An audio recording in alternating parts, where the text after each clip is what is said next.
આઈસેક in Ahmedabad અને Akshay ads દ્વારા અમદાવાદમાં રિવરફ્રન્ટ ખાતે ગ્લોબલ ગોલ્સ રનનું આયોજન કરવામાં આવ્યું હતું.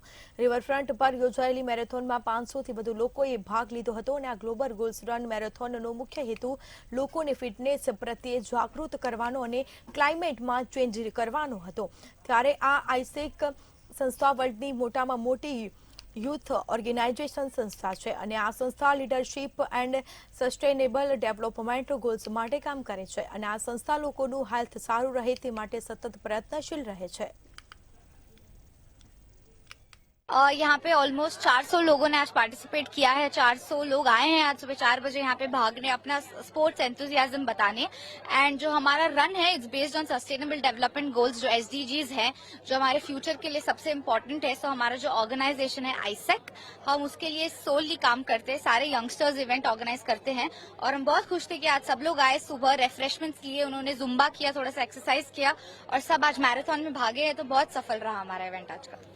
मुख्य हेतु है मैडम के अमदावादनी पब्लिक ने कोरोना पछी हेल्थ माटे वधारे जागृत करवानी अने आ सौथी मोटो गोल छे अने जे यंगस्टर्स छे एने वधारे हेल्थ माटे कॉन्शियस करवा ए अमारो आ मेन मेरेथोननो मोटिव छे અને લગભગ 800 થી પણ વધારે લોકોએ ઓનલાઈન રજીસ્ટ્રેશન આ મેરેથોન દોડમાં કરાયું છે.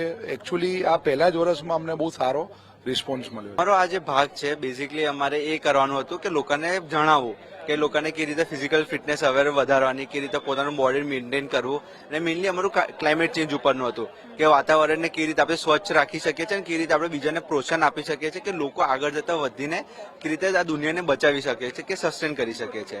અને અમારા દોડમાં ભાગમાં લગભગ 500 થી વધારે દોડનારા હતા, જેમાં હું પોતે આયોજક છું. ફ્રન્ટ ઉપર ગ્લોબલ રન હતું, એમાં 5 કિલોમીટરમાં મેં ભાગ લીધો હતો.